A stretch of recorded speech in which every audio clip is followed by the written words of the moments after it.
My name is Renata, and I was 31 years old the morning my mother texted me the seating chart for my brother's wedding and told me I'd been moved to the last row of the reception hall. Not the second row. Not a side table near the window. The last row. The one next to the catering station, where the smell of reheated appetizers lives and the speakers point away from you. Her exact words, and I read them 3 times to make sure I hadn't misread. You'll distract from the aesthetic. Just sit quietly in the back. You know how you can be. I set my phone face down on the kitchen counter. I made a cup of tea. I stood at my window for about 4 minutes looking at the parking structure across the street. Then I opened my laptop and sent one email to the venue coordinator. What my family didn't know, what they had never once thought to ask about in 18 months of planning, was whose name was on every document that made that wedding possible. Every contract. Every deposit. Every lease. I didn't argue with my mother. I didn't call my brother. I just waited. By the time the venue manager walked to the front of that room and spoke into the microphone, I already knew what she was going to say. What happened after that, I'm still thinking about. Welcome back to channel, where quiet people let the paperwork do the talking. If this is your first time here, hit subscribe. New stories every week. And if you've ever been the one holding everything together while your family looks straight through you, drop a comment. I want to hear from you.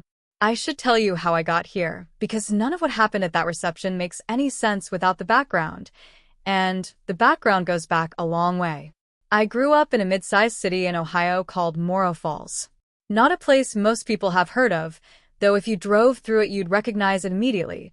The kind of town where the same 4 family names appear on half the storefronts, where people still refer to your parents when they're talking to you, where reputation moves faster than any text message ever could. My parents, my father Gerald and my mother Connie, ran a dry cleaning business for most of my childhood. It was steady work, not glamorous, but it paid for a 4-bedroom house on the kind of street where people mow on Saturday mornings and wave at each other without stopping to talk. We were comfortable. That was the word my mother used. Comfortable. She said it like it was both a blessing and a warning. I am the middle child. My older brother Dominic is 3 years ahead of me, and my younger sister Petra is 4 years behind. The family order, as it operated in practice, went something like this. Dominic was the future, Petra was the heart, and I was the one who kept things running. That wasn't a role anyone assigned me out loud. It was just what happened, gradually, the way water shapes a riverbed without ever announcing its intentions. By the time I was 12, I was doing the bookkeeping for the dry cleaning shop on weekday afternoons. Not because anyone asked. My father just handed me the ledger once when the woman they'd hired didn't show up, and I figured it out, and after that it was simply assumed I'd continue. I didn't mind. I liked numbers. I liked the way a column of figures either balanced or it didn't, the way there was no room for interpretation. I was good in school. Not the way Dominic was good in school. He was popular good, the kind of smart that made teachers enjoy saying his name. I was quiet good. The girl who got the highest mark on the exam and didn't mention it. A few teachers over the years told me I was understated, which I eventually understood was a polite way of saying I didn't perform my intelligence in any way that made other people comfortable. I went to a state university about 2 hours from Morrow Falls on a partial academic scholarship, then transferred my credits and finished remotely while working full-time. I became a licensed property contracts administrator, which is exactly as unglamorous as it sounds and exactly as useful. My job, in plain terms, is to review, structure, and execute the legal agreements that underpin real estate and large-scale event venue transactions. I read contracts for a living. I know what every clause means. I know which signatures matter and which ones are decorative. I tell you this not to position myself as anything impressive, but because it matters enormously to what happened at the Hargrove Hall on a Saturday in October. My anchor in all of this, the person who understood, without my ever explaining it, what my function in this family actually was my great-aunt Marguerite. Everyone called her Annie M., never ironically, because she was one of those people who land a nickname early and simply keep it for 60 years without it ever feeling wrong. She was my paternal grandfather's sister, which made her technically a great-great-aunt by formal family accounting, but nobody counted it that way. She was just Auntie M., 81 years old, for foot 11 in thick-soled shoes, with reading glasses on a beaded chain, and an opinion about everything that she delivered so quietly you sometimes didn't realize you'd been redirected until you were halfway down a different road. Annie M. had lived alone in a small house at the edge of town since her husband passed in 2009. She had no children of her own. She had, over the course of her life, accumulated a modest but meaningful amount of property, 2 rental units and the house she lived in, and she managed them herself until about 2 years ago, when her eyes started making paperwork difficult. That was when she called me. "Renata," she said on the phone, with no preamble, "I need someone sensible to look at some documents with me. Can you come Saturday?" I came Saturday. Then the following Saturday. Then it became a standing arrangement. I would drive the 2 hours from my apartment in the city, sit with her at her kitchen table, and we would go through everything together: leases, insurance renewals, property tax filings. She paid me, though I told her not to. She ignored me on that point completely. Over those 2 years, Annie M. became the person I talked to most honestly. Not in a confessional way. She didn't traffic in emotional processing, and neither do I particularly, but in the way that some people simply see you accurately, without the filter of who they want you to be or who they find it convenient for you to be. She saw me. She knew I was the one in the family who handled things. She didn't think this was sad. She thought it was a form of power that I hadn't fully understood yet. "The person who signs the documents," she said to me once, folding a lease renewal along its crease with the careful habit of a woman who had kept every paper she'd ever handled, "is the person who exists legally. Everyone else is a guest." I didn't think about that sentence very much at the time. I would think about it constantly later. Dominic met Cassandra at a company retreat about 3 years ago. She was in pharmaceutical sales. He was in marketing for a mid-sized logistics firm. They were well matched in the way that 2 people who have both spent their lives being the interesting one in the room are sometimes well matched. They created a combined gravity that people around them tended to orbit. Cassandra was genuinely warm. I want to say that clearly. She was not the villain of this story. She was a woman who loved my brother and wanted a beautiful wedding, which is a perfectly reasonable thing to want. The problem was her family. Her parents, Dale and Rosemary Whitfield, were from the western suburbs of Columbus, in a neighborhood where the houses had names and the driveways were long enough to need lighting. Dale had made money in commercial real estate decades ago and had the particular confidence of a man who considers financial success a personality trait. Rosemary was meticulous, image-conscious, and not unkind, but she had a way of assessing rooms and people in rooms that was visible if you were paying attention. The first time I met her, she shook my hand and smiled and said, "Renata, what an interesting name," in a tone that suggested she found it slightly inconvenient. My family wanted to impress the Whitfields. This is the core of everything that followed. My parents wanted Dominic's wedding to be the kind of event that repositioned us in the Whitfields' estimation, to signal that the Morrow Falls dry cleaning family was not a step down, was not something Cassandra had settled for. I understood the impulse. I didn't think it was wise, but I understood it. The planning started 18 months before the wedding date. Dominic and Cassandra had chosen the Hargrove Hall, a restored 19th century event space on the edge of the city, the kind of venue that photographs beautifully and has a long waitlist. The booking required a primary leaseholder with sufficient credit standing and event contract experience to satisfy the venue's requirements. My parents did not meet those requirements. Dominic was not familiar enough with commercial lease language to navigate the contract himself. Cassandra's family were financing their share of the wedding separately and preferred not to have their name on the venue paperwork for reasons of their own. So Dominic called me. "Run," he said, "would you mind being the name on the venue contract? It's just a formality. You know how these things work better than any of us." I said yes. I said yes because I love my brother, and because it wasn't a hardship for me professionally, and because when you're the person in a family who handles things, saying yes to handling things is simply what you do. It's the water in the riverbed again. It moves because that is the shape of the channel. Over the following months, the contract situation expanded naturally. The catering company required a single authorized account holder for the deposit structure. I set it up.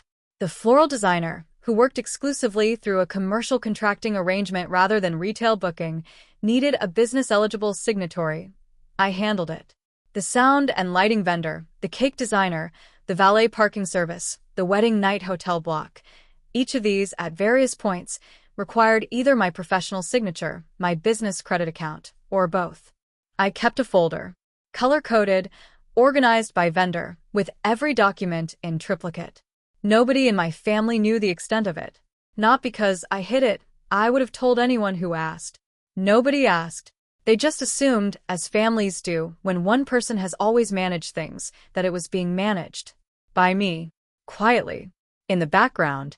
Where I apparently belonged. The total value of contracts bearing my name, by the time the wedding was 6 weeks out, $52,000. Not counting my own time. The seating chart arrived on my phone on a Thursday morning in early October, 4 days before the wedding.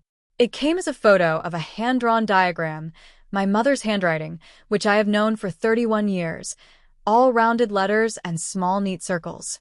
The reception tables were labeled with names. I found my name on the third scan. Table 14. The last row. The table pressed against the back wall nearest the catering service entrance, where the kitchen sounds come through, and the lighting is dimmer because the venue designer didn't bother extending the chandelier scheme that far back. Table 14 was also where they had placed my father's cousin Harold, who is 73 and hard of hearing, and a college friend of Dominic's named Barrett, who had apparently confirmed his attendance at the last minute and didn't fit elsewhere.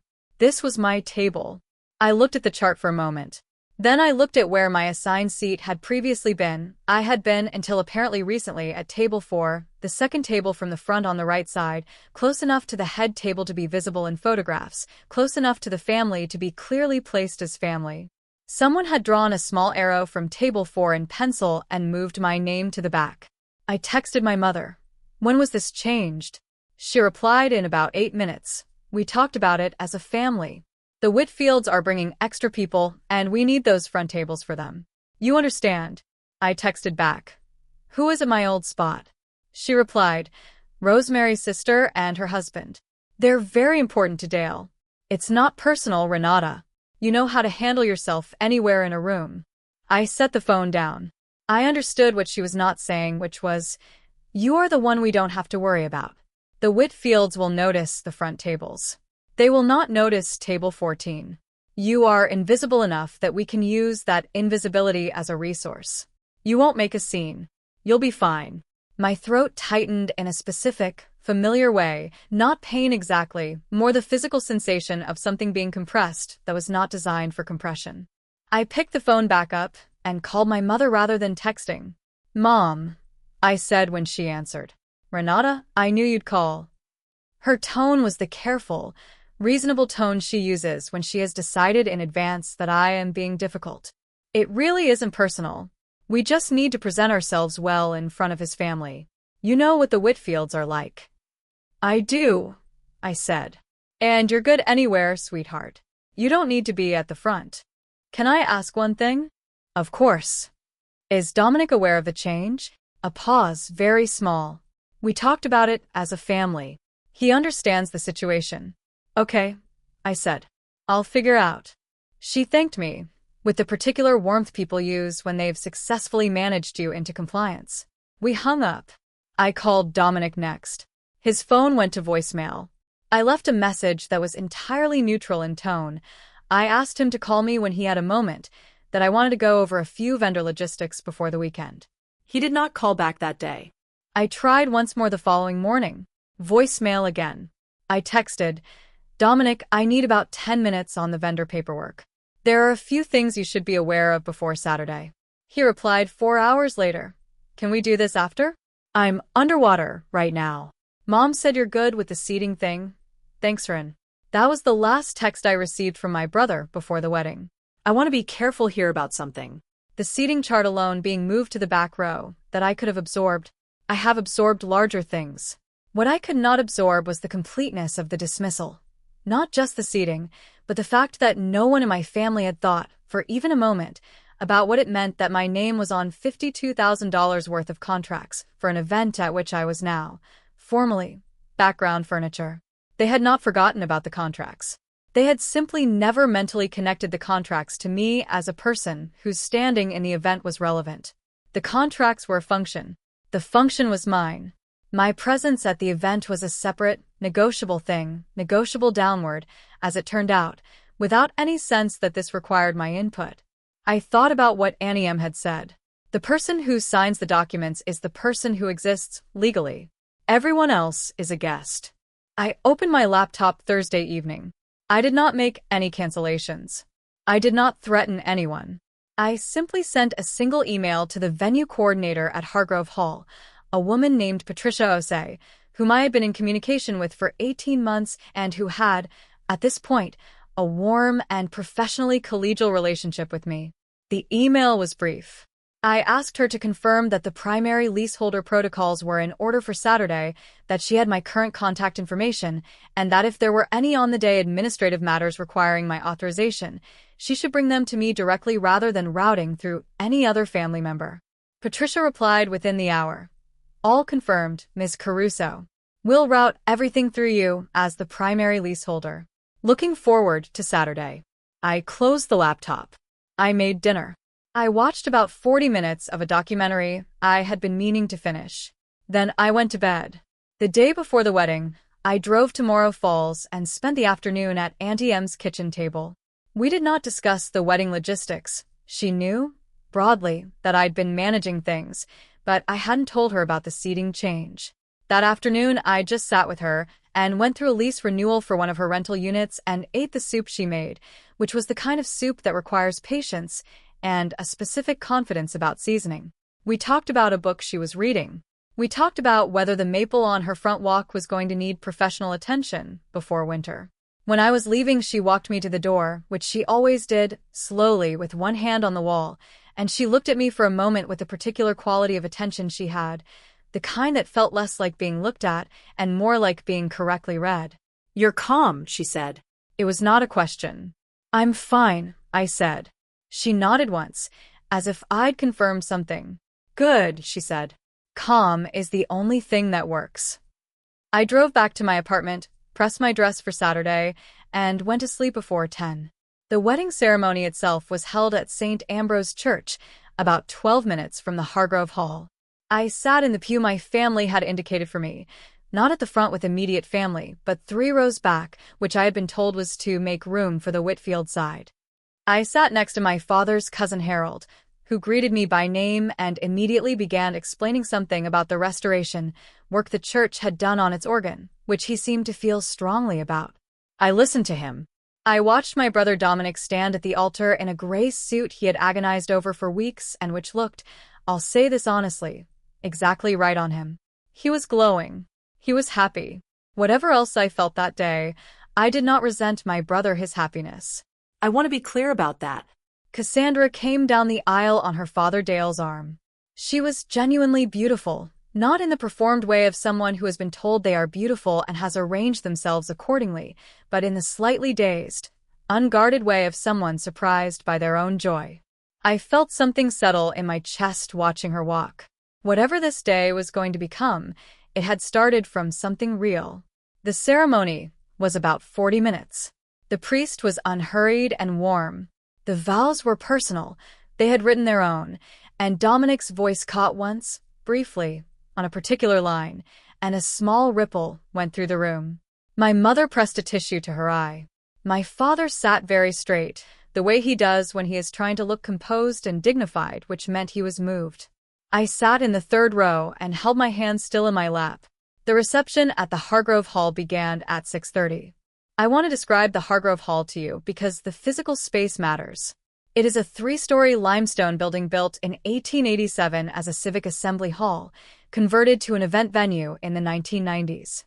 The main hall, where the reception was held, is long and high-ceilinged, with original arched windows running down both sides, warm pendant lighting on dimmers, and a small raised platform at the front where a podium stands, typically used for toasts. The catering service entrance is at the far back left, through a door that swings both ways, and is perpetually slightly cooler than the rest of the room because of the kitchen air. Table 14 was approximately 8 feet from that door. I arrived. I was shown to my table by a venue staff member who was professionally pleasant about it, and I sat down. Harold was already there with a glass of water. He resumed the organ conversation. The hall filled in over the next 20 minutes. The Whitfield contingent occupied the front right quadrant of the room, Dale and Rosemary at table 2, Rosemary's sister and her husband at what had been my table 4 spot, various cousins and associates at the surrounding tables. They were, as advertised, impressively turned out. Rosemary wore a structured ivory cream jacket that I'm certain cost more than my monthly rent, and she surveyed the room with the focused pleasantness of someone who has attended enough events to know immediately which details will and will not reflect well on the hosts. My parents were at table 1, directly adjacent to the head table, dressed in the careful formality they had been building toward for months. Cocktails circulated. The room did what reception rooms do, filled with noise and warmth and the specific social electricity of a crowd that knows it has assembled for something. Dominic and Cassandra entered to applause, and Dominic did a small, self-conscious bow that made people laugh, and Cassandra elbowed him affectionately. I drank water. I talked to Harold. I watched the room. At around 7:15, just after the first course was cleared, the evening's events coordinator, a young woman from the venue's staff named Kira, who I had met twice during site walkthroughs, came quietly to my table and crouched beside my chair. "Miss Caruso," she said in a low voice, "I'm sorry to interrupt. Patricia asked me to let you know she'll need to speak with you briefly before the toasts, if that's okay. It's just a leaseholder confirmation, standard protocol." "Of course," I said. I followed Kira to the side of the room, near the second service door, where Patricia Osei was standing with a slim folder and the composed expression of a professional who has navigated enough events to remain unflappable about nearly anything. "Ms. Caruso," she said, offering her hand. "I apologize for pulling you away. We do this for all primary leaseholder events, just a verbal confirmation of authorization before we proceed with the final payment processing. Per your contract, the final installment of the hall lease processes at the conclusion of service tonight. I just need your verbal confirmation on the record." "Confirmed," I said. "Thank you." She made a small notation in her folder. Then she looked at me, not unkindly, and said, "I also wanted to let you know, since you mentioned the on-the-day administrative routing in your email, we've had 2 other family members ask today about the catering account access and the vendor coordination. I wanted to confirm, per our records, that authorization is solely yours." She said this with the specific neutral care of someone who has been in her profession long enough to recognize a complicated family situation and has chosen, wisely, to simply state the facts. "That's correct," I said. "Understood. Thank you." She closed the folder. "The toasts are scheduled to begin in about 12 minutes. I'll need to make a brief administrative acknowledgement at the podium before the best man speaks. Standard leaseholder protocol for events above $40,000. Just your name and your authorization for the evening. Very brief." "That's fine," I said. She nodded. Something in my expression, or perhaps my complete calm, made her pause for just a second. Then she said, "You're ready, then?" "I've been ready," I said, "for about 48 hours. She allowed herself the smallest possible smile. Then she walked toward the podium. I walked back toward table 14. I sat down. Harold had, blessedly, moved on to a new topic, something about a bridge tournament in Dayton. I nodded at him. I straightened my napkin. I looked at the front of the room, where my family sat at table 1, my mother radiant and composed, my father upright and dignified, my brother and his new wife glowing at the head table. I waited. The room's ambient noise crested and softened as Patricia Osei stepped onto the small raised platform. She adjusted the microphone. She was poised, the kind of professional presence that gets a room's attention without demanding it. "Good evening, everyone," she said. "I'm Patricia Osei, venue director at Hargrove Hall. Before we move into the toasts, I have a brief administrative acknowledgement required by our standard leaseholder protocol for the evening." A pleasant, mildly curious silence settled over the room. This was not unusual for a venue address. People assumed it was a welcome or a logistics note. The Hargrove Hall team would like to acknowledge and thank the primary leaseholder for this evening's event, who executed the venue lease agreement for the Caruso Whitfield reception, as well as coordinating primary authorization for all contracted vendor services for this evening. She looked down at her folder. That is Ms. Renata Caruso. She looked up. 200 people in a room, and approximately a third of them, the third who did not already know my name, turned slightly to look around, in the way people do when a name is announced, and they don't immediately have a face to attach to it. The other two-thirds of the room, which included my parents, my brother, Cassandra, and the entirety of the Whitfield front section, went very, very still. My mother's face did a specific thing I had never seen it do before. It did not fall. It did not crumple. It froze, a precise, total freezing, like a frame caught between expressions, the smile that had been forming simply stopping where it was, suspended, going nowhere. My father turned to look at her. Then he turned to look at table 14. Our eyes met across the length of the room. His face went pale, not dramatically, just a draining, the way color leaves something slowly. Rosemary Whitfield, at table 2, turned to look at Dale. Dale's expression was careful and still. Then, and I watched this happen in real time, from the back of the room, Dale turned and looked directly at my father. Not with anger, not with contempt. With the specific, recalibrating attention of a man who has just received new information and is deciding what it means. Dominic had gone very still at the head table. Cassandra was looking at him. I could not read her expression from table 14, but her hand, which had been resting on his arm, had stopped moving. Patricia Osei said, "Ms. Caruso, thank you for everything you've done to make this evening possible." She stepped back from the microphone with the composed efficiency of someone who has said the true thing and has nothing further to add. The room held its breath for a moment. Then, because it was a wedding and people were kind and the bar had been open for 45 minutes, someone near the middle tables began to applaud. Gently, a few people joining, and the breath released, and the room remembered it was a celebration. But the freeze had happened. And it had happened in front of everyone. I looked at table 1. My mother had recovered her expression mostly, but her eyes, when they found me across the room, had something in them I had not seen before, not anger, not yet, but the dawning recognition of something she had not accounted for. I raised my water glass at her, very slightly. Then I turned back to Harold, who was still talking about the bridge tournament, and I asked him a question about the scoring system, and I listened to his answer.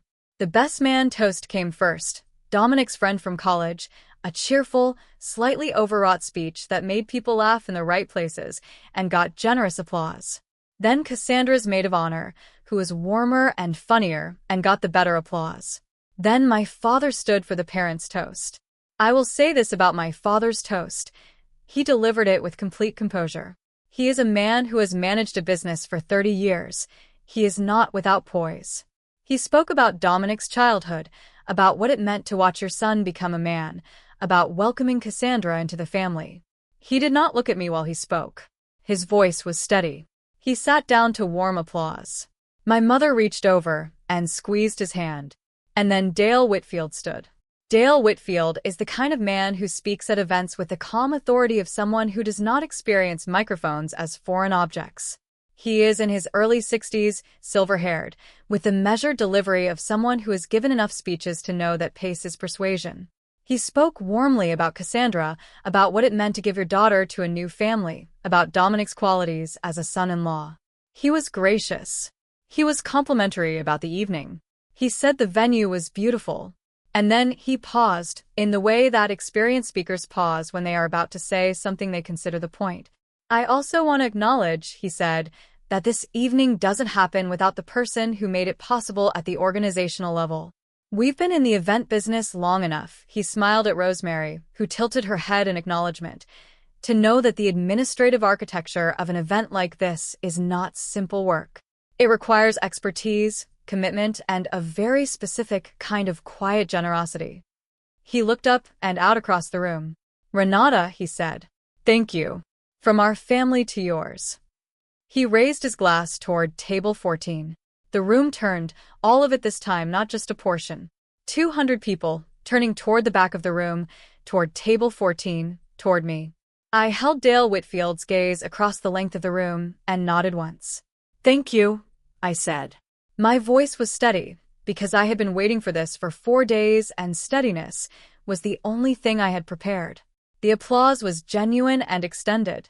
Harold, beside me, clapped vigorously with the enthusiasm of a man who did not fully understand what had just happened but was glad to participate. My mother's face, from 50 feet away, was a study in controlled devastation. The expression was not anger yet, it was something prior to anger, something that had to do with the arithmetic finally being done, and the result coming out wrong. She was sitting at table 1, in the front of the room, having spent 18 months engineering an evening design to position this family favorably in front of the Whitfields. And Dale Whitfield had just publicly named me from table 14, next to the catering door, as the person whose work had made it possible. My father was not looking at me. He was looking at the tablecloth. Dominic was looking at me with an expression I will not try to name. It was complicated, and it was real, and I understood it. I gave him a small nod. He nodded back. Something passed between us that we have not spoken about directly since, though I think we will, eventually. After Dale sat down, there was a brief interval before the dancing portion of the evening was set to begin. I saw my mother lean over to my father and say something close to his ear. I saw him respond with 2 words. I saw her jaw tighten. Then Rosemary Whitfield rose from table 2 and walked, with purpose and grace, across the room to table 14. She sat in the empty chair on my left, one of the table 14 reserved seats that hadn't been assigned to anyone, and she placed her hands on the table in front of her and looked at me. Renata, she said. I want to ask you something, and I hope you'll answer honestly. I usually do, I said. The vendor coordination, the lease, the catering account, was that the full scope of what you managed? Those were the primary instruments, I said. There were some smaller accounts. The valet, the lighting vendor, some coordination with a floral designer. She nodded slowly. And this was done on your own time? Professionally, as part of your work. It overlapped with my professional skill set, I said carefully. But it was done for family reasons. She was quiet for a moment. Harold, with the social awareness of a man fully absorbed in bridge tournament logistics, had turned to speak with someone at the next table and given us, coincidentally, privacy. My husband's compliments were sincere, Rosemary said. Whatever else is happening here, and I can see that something is, I want you to know that. I do know that, I said. Thank you. She looked at me for another moment with the assessing quality she had, and then she said something I didn't expect from her. It shouldn't have taken us to say it. She rose, smoothed the front of her jacket, and walked back to table 2. I looked at the tablecloth for a moment. Then I looked up at the room. The lights, the flowers, the arched windows, the sound of 100 conversations reassembling themselves. $52,000 worth of contracts. 18 months. A table next to a kitchen door. Something went still in me that had been compressed for a very long time. Not triumph. Not anger. Something quieter than either of those, the specific feeling of a true thing having been seen. The dancing began. The room did what it does at weddings after the formal portion ends. It relaxed, spread out, became informal. People moved tables. The older guests gathered at the edges in talking clusters. The younger contingent found the dance floor. I stayed at table 14 for a while. Then I got up and spoke to the catering manager briefly. She needed confirmation on the late-night service extension, which I provided. I found the sound and lighting vendors' on-site contact and confirmed the equipment return protocol for the following morning. Small administrative closures, the kind that aren't visible to anyone but are the difference between a clean event and one that produces a billing dispute 3 weeks later. My mother found me near the beverage station at about 8:45. She came alone. She did not look unwell. My mother does not come undone in public, which is something I have always respected about her even when it has also frustrated me. She looked composed and deliberate, which meant she was managing something significant. "Can we step into the foyer?" she said. We stepped into the foyer. It was cooler there, the ambient noise of the hall muffled by the heavy interior doors. She looked at me for a moment. Then, "I wish you had told me." "Told you what?" I said. "The extent of it. What you were managing." I didn't know the scope. "I know," I said. "Your father didn't know either." "I know that too."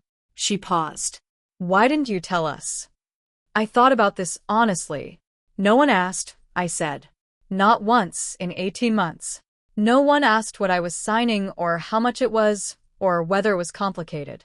Dominic asked me to sign the venue lease and then didn't follow up again.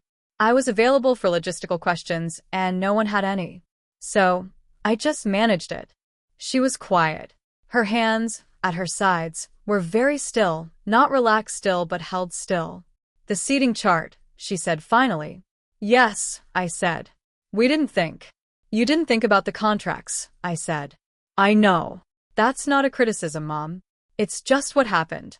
You thought about the Whitfields and the front tables and how the room would look. You didn't think about who was holding the room together. Her face moved through something. Dale Whitfield, she said. He seems like someone who pays attention to how things actually work, I said. Not just how they appear. She pressed her lips together. What do you want, Renata? I looked at her for a moment. Nothing right now, I said. Tonight is Dominic's wedding. I want a night to be what it should be. And after? After, I said, I think we should probably talk. As a family, there are some things about how things work between us that I'd like to be different going forward. She nodded, a small, careful nod. The kind of nod that doesn't commit to anything but acknowledges that something real has been said. Your father will want to speak with you, she said. I know. Tell him I'll call this week. She looked at me for another moment, and then she did something I had not expected. She reached out and put her hand briefly on my arm. Not a hug. My mother is not a hugger in moments of tension, just a hand on my arm, and then gone. She turned and went back into the hall. I stood in the foyer for a moment by myself. It was quiet. Through the heavy doors, I could hear the music starting up again, something mid-tempo and warm, the kind of song that gets the older guests to stand up and move. I looked at the limestone walls of the Hargrove Hall foyer, which I had now been inside for so many months in various forms of paperwork and planning that they felt, in a strange way, more familiar to me than my own family's kitchen table. I went back in. My father found me around 9:15. He came to table 14, where I had returned, and he sat in the chair my mother had vacated earlier, and he put his hands on the table, and he looked at them. I owe you an apology, he said. Gerald Caruso does not apologize. This is not because he is without conscience. He is, as far as I know, a man of real conscience, but because he belongs to a generation and a family culture in which apologies are treated as structural concessions, things you offer only when you have definitively lost something. He was offering one now, which meant the calculus had completed, and he understood what the result was. I hear you, I said. The seating chart was wrong. It was. We should have been paying more attention to what you were carrying. He looked up from the table. I don't have a good explanation for why we didn't. I know, I said. I don't need one tonight. He nodded. He sat there for a moment longer, in the particular uncomfortable way of a man who has said the necessary thing and is not sure how to stand up and leave after it. Then he said, Dale Whitfield asked me about you. After the toast. I waited. He asked if you were available to consult on some venue contract work his company is doing. He paused. He said you clearly knew what you were doing. I absorbed this. I told him I'd pass along his contact information, my father said. If that's all right. That's all right, I said. He stood up. He put his hand on my shoulder for exactly 2 seconds, a very Gerald Caruso gesture, the physical language of a man who is raised to express things through brief contact rather than words. Then he went back to table 1. The week following the wedding was, in my family, what I can only describe as a settling. Not a resolution. Family things don't resolve, they rearrange, but a settling. My brother called me on the Monday, after the honeymoon week ended. We talked for almost an hour, which is the longest phone call we have had since we were in our 20s. He said, I didn't know the full picture. I should have asked. I said, you were getting married.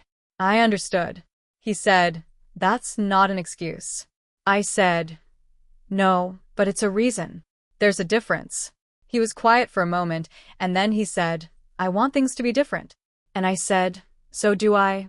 My parents called a family meeting on the first Saturday in November, at my mother's kitchen table, where all the real decisions in our family have always been made, whether we acknowledged it or not.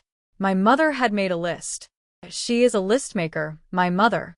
The list had 3 items on it: family event coordination going forward, financial contributions and acknowledgement, and communication about decisions that affect all family members. We talked for 2.5 hours. It was not comfortable. Petra, my younger sister, who had not been present at the wedding but had heard everything from all parties within 48 hours, showed up with the specific energy of a youngest child who has spent a lifetime watching the older siblings work things out and has opinions about all of it. She contributed freely. I was grateful for her. At the end of 2.5 hours, we had not solved anything permanently. Families don't. But we had said some true things out loud. That matters. It matters more than I would once have admitted. I called Annie M. that evening from my car in my parents' driveway before I started the drive back to the city. "How did it go?" she said. "About as well as it could," I said. "Imperfectly. Honestly." "That's usually the best you can get," she said. "I know." I looked out at my parents' street, the Saturday afternoon quiet of it, the familiar shapes of houses I had driven past my whole life. "Auntie M., you said once that the person who signs the documents is the person who exists legally." "I did," she said. "What do you do after that? After the documents are read?" She was quiet for a moment. Then she said, "You decide what you want to build with what you've got. The documents just establish where you're standing." I sat with that. "That makes sense," I said. "It will make more sense in a year," she said. "These things take time to settle." I started the car. "I know. Thank you." "Drive safely," she said. "Call when you're home." Here is what I have come to believe after everything. Quiet is not the same as invisible. I spent most of my adult life operating under the assumption that doing the work without requiring acknowledgement was a virtue, that needing to be seen was the same as needing approval, and that I was above needing approval. I was wrong about the logic, if not the practice. The work was real. The documents were real. The $52,000 in contracts bearing my name was real. None of that became more or less true based on whether anyone acknowledged it. But the decision to remain unseen, to fold my presence into the background, to let my family's assumptions about where I fit go uncorrected, that was not virtue. That was me deciding, on everyone else's behalf, that my standing didn't need to be established. And it did. It always had. You can be the calmest person in the room. You can be the most competent person in the room. You can hold everything together without asking for recognition. And all of that can be true, while also being true that you deserve to be seen. Those things are not in tension. They just both have to be true at the same time. The room delivered the verdict. I didn't have to. That's my story. A seating chart moved in pencil, a folder of color-coded contracts, and one email sent on a Thursday evening. I want to ask you something before we close because I think about this often. Have you ever carried something for your family, a responsibility, a burden, a function, that was so woven into how you operated together that no one thought to notice it was happening? Not because they were cruel, but because that's the water you were all swimming in and no one looked at the water? And if you have, did you ever say something? Did you leave? Did you wait? Drop your answer in the comments. I want to know.